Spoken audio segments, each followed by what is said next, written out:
నమస్కారం సిఎస్ శర్మ గారు. నమస్తే. ఎలా ఉన్నారు? బాగున్నానండి. చాలా సంతోషంగా ఉందండి. మీలాంటి ప్రొఫెసర్స్ని ఇలా ఇంటర్వ్యూ చేయడం నిజంగా ఇప్పుడున్న సమాజానికి ప్రొఫెసర్స్ చాలా అవసరం ఉందండి. అంటే ఎడ్యుకేషన్ ఫీల్డ్లో గైడెన్స్ కోసం చాలా అవసరం ఉంది. సో కొన్ని విషయాల్లో చూసుకుంటే బి ఫార్మసీ కానీ ఫార్మా డి కానీ ఎంఫార్మసీ ఇట్లాంటి వాటి కోర్సులకి ఒకప్పుడైతే చాలా మంచి క్రేజ్ ఉండేది. ఎందుకంటే మెడికల్ ఫీల్డ్ కాబట్టి ఎవర్ గ్రీన్ మెడికల్ ఇది మంచి జాబ్స్ ఉంటాయి, వాళ్ళకి లైఫ్ బాగుంటుంది అన్నట్లు చాలా మంది ఆ కోర్సుకి ఆకర్షితులై చాలా బాగా వెళ్ళి కోర్స్ చేసేవాళ్ళు. కానీ ఇప్పుడున్న సిచ్యువేషన్లో చూస్తే వాళ్ళకి అసలు ఎలాంటి ఉపాధి అవకాశాలు ఉంటాయా లేవా, ఈ కోర్స్ చేసే వాళ్ళ సిచ్యువేషన్ ఏంటి, ఫ్యూచర్ ఎలా ఉంటుంది, వాళ్ళ జాబ్స్ ఎలా ఉంటాయి, సెక్యూరిటీ అనేది ఉంటుందా ఇలాంటి ఫీల్డ్కి. ఎందుకంటే మెడికల్ అనగానే ఆటోమేటిక్గా అందరికి ఏంటంటే కంప్లీట్గా మనకి అవకాశాలు ఎక్కువగా ఉంటాయి, లైఫ్ టైం వాళ్ళ లైఫ్ బాగుంటుంది అనేది అనుకుంటుంటారు. నిజంగా ఇప్పుడు మరి ఈ కోర్సెస్ చేసిన వాళ్ళందరికీ వాళ్ళ లైఫ్కి ఎలాంటి గ్యారంటీ ఉండే అవకాశం ఉంటుంది, అసలు ఆ కోర్స్ చేసే వాళ్ళ పరిస్థితి ఏంటి? ఎందుకంటే చాలా డౌన్. ఒకప్పుడు క్రేజ్ ఉన్నది, ఇప్పుడు అసలు దాన్ని పేరెత్తే వాళ్ళు కూడా సరిగ్గా లేరు. అసలు దీని గురించి మీరేమంటారు?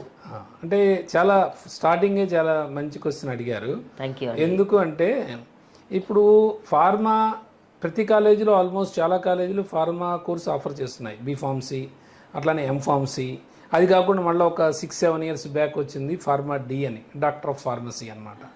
సో చాలామంది స్టూడెంట్స్ ఎక్కడ అట్రాక్ట్ అవుతున్నారంటే ఫార్మా డికి డాక్టరేట్ అని ముందు ఉంటుంది కదా, సో డాక్టర్ అయిపోయినట్టే ఫీల్ అయిపోయి అది చేస్తున్నారు. అంటే ఎంబీబీఎస్ లో సీట్ రాని వాళ్ళందరూ జనరల్గా ఇందులోకి వచ్చేవాళ్లే అందరూ డాక్టర్ అవ్వాలనుకున్న వాళ్ళే ఉంటారు ఎక్కువ.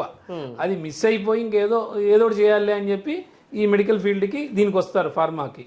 సో అది ఇక్కడ ఏం జరుగుతుందంటే వీళ్ళకి ఏంటంటే ఈ సిలబస్ అనేది కొంత అప్డేషన్ ఉండాలి ఫస్ట్ ఆఫ్ ఆల్. దాంతోపాటుగా ఏంటంటే స్టూడెంట్కి ఎంతున్నా సరే కోర్స్ ఎంతున్నా స్కిల్స్ ఉండాలి. ఇప్పుడు మనం బయటకు వెళ్ళామంటే ఎడిషనల్గా ఏం స్కిల్స్ ఉన్నాయని చూస్తున్నారు, కానీ నువ్వు ఎంత చదివామని ఎవరు చూడట్లా. థియరీ కన్నా కూడా ప్రాక్టికల్. అవును, దట్లో మీకు అన్నీ కూడా బిజినెస్ రిలేటెడే. ఏది తీసుకున్నా even whether it is the government sector or private sector whatever it may be 100% business రిలేటెడే ఉంటాయి ఏది తీసుకున్నా సరే. సో స్కిల్స్ లేనప్పుడు వాళ్ళు అందులో రాణించాలంటే చాలా కష్టం అయిపోతుంది. ఇప్పుడు ఫార్మా అంత కష్టపడి చదువుతారు, అంత టర్మినాలజీ చాలా ఎక్కువ ఉంటుంది ఫార్మాలో, అయినప్పటికీ వాళ్ళు పాపం కష్టపడి అంత చదువుతారు. చదివిన తర్వాత ఏంటంటే బయటకు వచ్చిన తర్వాత వాళ్ళకు ఉండే అవకాశాలు ఏంటంటే ఫార్మా ఇండస్ట్రీస్లో వీళ్ళ కాంపిటేటర్స్ మళ్ళీ ఉంటారు. ఇప్పుడు బీఫార్మసీతో పాటు ఎంఫార్మసీ చదివిన వాళ్ళు వస్తారు, మళ్ళీ ఇంకా డిప్లొమా ఇన్ ఫార్మసీ ఇంకోటి ఉంది, సో వాళ్ళు కూడా వస్తారు దీనికి. సో వీళ్ళందరూ ఇంకా కావాలంటే కెమిస్ట్రీ వాళ్ళు వస్తారు, బీఎస్సీ కెమిస్ట్రీ, ఎంఎస్సీ కెమిస్ట్రీ వీళ్ళు కూడా వస్తారు. అంటే ఇంత కాంపిటీషన్ ఉంది. కానీ వీళ్ళకి బీఫార్మసీ వాళ్ళకైనా ప్రయారిటీ ఉందా అంటే అలా చూడదు ఇండస్ట్రీ. ఇండస్ట్రీ ఏం చూస్తుందంటే ఎవరు తక్కువగా వస్తే మనకి వాళ్ళు బెస్ట్, ఎవరికైనా ట్రైనింగ్ ఇచ్చుకోవాలి, ఒక 3-4 months ట్రైనింగ్ ఇస్తే వాడు చేస్తాడు ల్యాబ్లో అనే ఉద్దేశంతో ఎవరు తక్కువగా వస్తే వాళ్ళకి ఇస్తారు.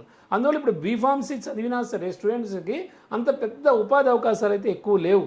అంటే వచ్చినా సరే ఏదో క్యాంపస్ సెలక్షన్స్ అంటున్నారు, కానీ ఏదో మంచి కాలేజీ టాప్ కాలేజెస్లో వచ్చినా సరే ఒక 10,000 to 15,000 మధ్యలోనే ఉంటుంది, ఎంత టాప్ కంపెనీస్ అయినా సరే.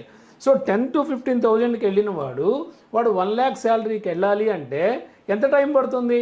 మినిమం ఎంత లేదనుకున్నా 8 to 9 years పడుతుంది. మినిమం 10 years, 1 year అటు ఇటు వేసుకుంటే 10 years అవుతుంది. అంటే ఈ రోజుల్లో నిజంగా మనం సర్వైవ్ అవ్వాలి అంటే సొసైటీలో మినిమం 1 lakh శాలరీ ఉండాలి. తప్పకుండా 1 lakh శాలరీ ఉంటే ఓకే, వాడు మినిమం మేనేజ్ చేయగలుగుతాడు అంతే. అది కూడా పెద్ద ఇదేం కాదు, అది పెద్ద శాలరీ కూడా కాదు. కానీ ఇలాంటి ఉన్న సిచ్యుయేషన్లో మరి అంత తక్కువ శాలరీకి చేసేవాడు చేస్తే ఎలా చెలామణి అవుతాడు? సో అందుకని చెప్పి కొద్దిగా దానికి ఫ్లేవర్ తగ్గుతూ ఉంది డే బై డే ఫార్మసీ. ఇంతకుముందున్నంత ఫ్లేవర్ లేదు దానికి ఇప్పుడు. ఎందుకు లేదు అంటే ప్లేస్మెంట్స్ లేవు బయట. సో ప్లేస్మెంట్స్ లేకపోవడానికి కూడా కారణాలు ఉన్నాయి. ఇంకా రెండో కారణం ఏం చెప్పుకోవచ్చు అంటే మనము వీళ్ళు కంప్లీట్గా ఈ బయాలజీ స్ట్రీమ్ నుంచి వస్తారు, బైపీసీ స్ట్రీమ్ నుంచి. సో కొద్దిగా మ్యాథమెటికల్ అప్రోచ్ కూడా తక్కువ ఉంటుంది. మ్యాథమెటికల్ అప్రోచ్ ఉండటం వల్ల ఏంటంటే వీళ్ళకి యాప్టిట్యూడ్ అనేది చాలా తక్కువగా ఉంటుంది ట్రైనింగ్లో. సో ఇంకా కమ్యూనికేషన్ వైటల్ రోల్. ప్రస్తుతం అసలు మార్కెట్లో మనకి జాబ్ రావాలంటే ఫస్ట్ కమ్యూనికేషనే.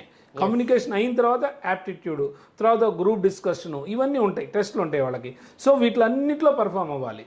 సో ఇవన్నీ చేయాలంటే కొద్దిగా ఏదో ఇప్పుడు ఏదైనా మంచి కాస్మోపాలిటీ సిటీస్లో మంచి టాప్ సిటీస్ అయితే మంచి కాలేజ్ అయితే పర్వాలేదు, కానీ ఏదో చిన్న కాలేజీలో చదివితే మరి ఇవన్నీ ఎక్కడ దొరుకుతాయి? ఇవన్నీ దొరకవు. రెండో ప్రాబ్లం, మూడో ప్రాబ్లం ఏంటంటే ఇవన్నీ గవర్నమెంట్ కాలేజీలు గవర్నమెంట్ అంటే రియంబర్స్మెంట్ ఇలా టైప్లో ఆఫర్ చేస్తుంటాయి కాలేజీలు. సో స్టూడెంట్స్ కూడా రియంబర్స్మెంట్ వస్తుంది కానీ చదువుతూ ఉంటారు. సో వాళ్ళకు కూడా అంత దీని మీద పెద్ద అవగాహన ఉండదు. ఏదో డిగ్రీ వచ్చిందా లేదా అన్నట్టే చూస్తారు. సో డిగ్రీ వచ్చిందా లేదా అన్నప్పుడు వాళ్ళు ఎంత మటుకు రేపు మార్కెట్లో ఫిట్ అవుతారు? సో ఇవన్నీ చూసుకున్న తర్వాత బీఫార్మసీలో మంచి పర్సంటేజ్తో వచ్చినా సరే ఇండస్ట్రీలో అయితే అంత పెద్ద ఉపాధి అవకాశాలు అయితే ఉండట్లా. మరి స్కిల్ డెవలప్మెంట్ అనేది ఎలా వాళ్ళు డెవలప్ చేసుకోవాలి? స్కిల్ డెవలప్మెంట్ అంటే కొద్ది మంచి కాలేజీల్లో అయితేనేమో ఏదో కొద్ది క్లాసులు పెడుతున్నారు. అంటే ట్రైనింగ్ అండ్ ప్లేస్మెంట్ డివిజన్ ఒకటి ఉంటుంది, దాని నుంచి కమ్యూనికేషను, యాప్టిట్యూడు ఇవన్నీ పెడుతున్నారు. పెట్టినప్పటికీ ఇండస్ట్రీలో అంత పెద్ద శాలరీ ప్యాకేజెస్ లేవు కదా. అక్కడ సెలెక్ట్ అయినా సరే వాళ్ళకి వచ్చే శాలరీ ఎంత? 15,000, 16,000. ఓ టాప్ కంపెనీ అయితే 18,000. సో 18,000 ఉన్నవాడు మరి సాఫ్ట్వేర్ శాలరీ ప్యాకేజెస్తో పోల్చుకుంటున్నప్పుడు అసలు ఇదేమో నథింగ్ కదా. సో అందుకని కూడా కొంత తగ్గిపోతూ ఉంది day by day pharmacy. So ఇప్పుడు చదువుతున్న స్టూడెంట్స్ కూడా ఇంకా నెక్స్ట్ చూస్తున్నారు ఎటు వెళ్తే బాగుంటుంది, ఏం చేస్తే బాగుంటుంది అని. సో అందుకని చెప్పి జనరల్గా ఇప్పుడు మ్యాక్సిమం స్టూడెంట్స్ అంతా కూడా ఇంకా అదర్ లైన్స్ వెళ్తున్నారు అనమాట. అంటే ఆ లైన్స్ ఏవైతే ఉండొచ్చు అంటారు? అంటే ఇంక ఏ లైన్స్ అంటే మనకి జనరల్గా వీళ్ళకి ఏంటంటే ఇప్పుడు ప్రస్తుతము వీళ్ళు ఫార్మస్ అయిన వాళ్ళు డైరెక్ట్గా దీనికి వెళ్ళాలంటే సాఫ్ట్వేర్ రంగానికి వెళ్ళాలంటే కష్టం. ఎందుకంటే వీళ్ళకి అసలు మ్యాథమెటిక్స్ అప్రోచ్ ఉండదు. ఏదైనా కోర్సెస్ చేసి నేర్చుకుందని వెళ్ళామన్నా అసలు మ్యాథ్స్ అనేది ఉండదు వీళ్ళకి. అదొకటి మెయిన్ డ్రాబ్యాక్.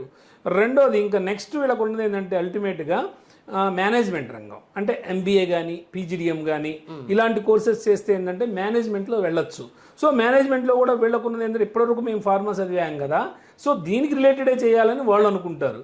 సో దీనికి ఉన్నది ఏంది, నెక్స్ట్ ఎంఫార్మసీ చేయాలనుకుంటారు. ఫస్ట్ ప్రయారిటీ ఇప్పుడు మనకేంటంటే ఒక మూస పద్ధతి. చాలామంది ఇప్పుడు మా డేస్లో ఉండేది బాగా అది.